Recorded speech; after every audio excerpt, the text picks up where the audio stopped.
Good afternoon. This is Professor Ramana from Xavier Institute of Management, Bhubaneswar, and SP Jain Center of Management, Dubai and Singapore. One of the important issues which often crops up in the sessions of accounting classes are, what is the relevance of accounting number? When people say accounting number, it says accounting profits. Is it relevant? So to answer that question, let us see relevant for whom. We can understand this, or we can analyze this question from a different perspective. For example, is it relevant for the shareholders? Is it relevant for the managers? Is it relevant for the government? Is it relevant for the analyst? Or is it relevant for the banker? In this session, let me try to pick up two important stakeholders, that is the shareholders and the managers. We all know that the annual report is actually addressed to the shareholder, meant for the shareholder, prepared by the managers. So obviously, a question should come to mind, is this annual report, which consists of information about the profits, about the assets, about the sources, is it useful, meaningful and relevant for the shareholders? The shareholders may be a small shareholder who would like to buy 1 or 2 shares, dispose it off tomorrow. There may be shareholders who would like to buy large chunk of shares to acquire the company, to get a control. But both these people or categories of people are not looking for same type of information.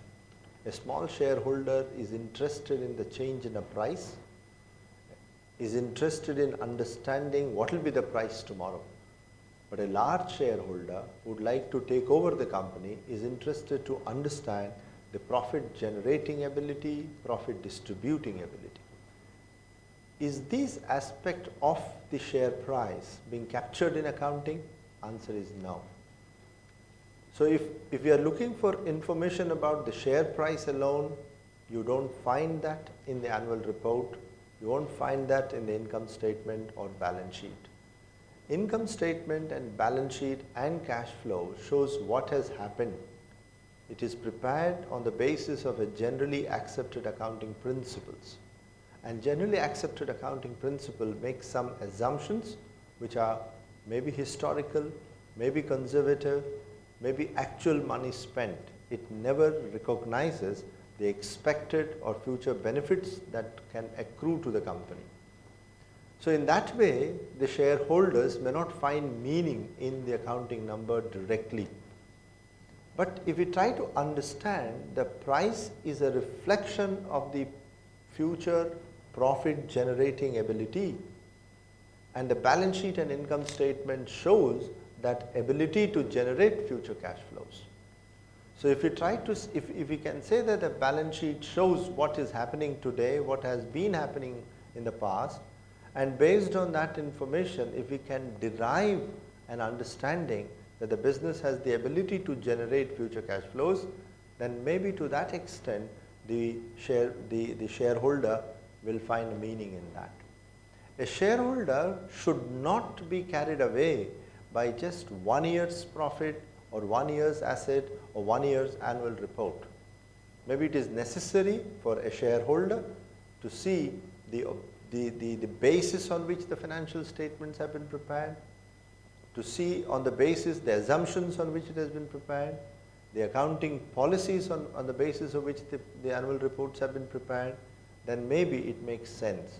So therefore, a shareholder should see the generally accepted accounting principles followed and understand the principles followed and use that number over a period of time, and then understand the profit generating and profit distributing ability, which definitely the annual reports are in a position to throw light on. Now let me turn my attention to the manager. A manager is an insider. Manager has access to the information which is generally not available for the outsider like shareholder.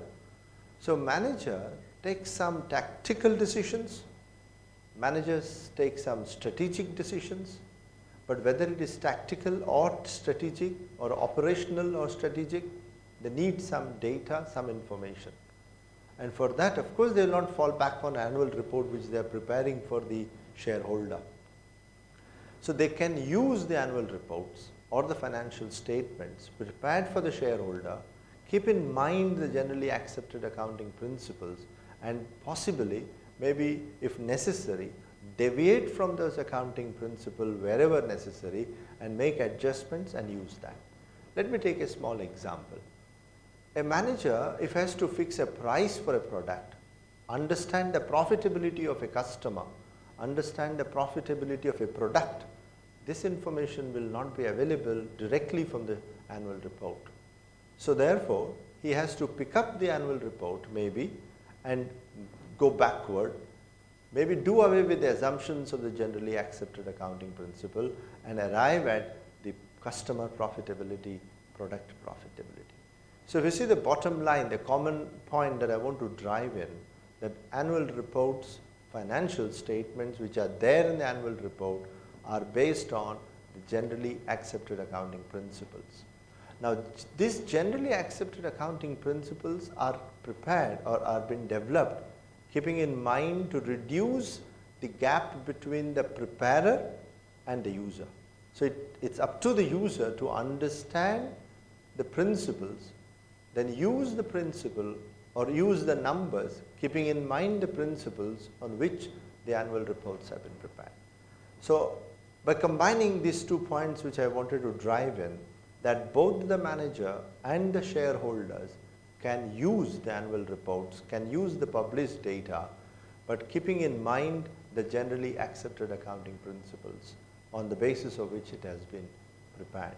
So the relevance of accounting number depends on the person who is using that accounting number and can be made more meaningful by using that numbers over a period of time, can be made more useful by understanding the generally accepted accounting principles on the basis of which it has been prepared. Thank you very much.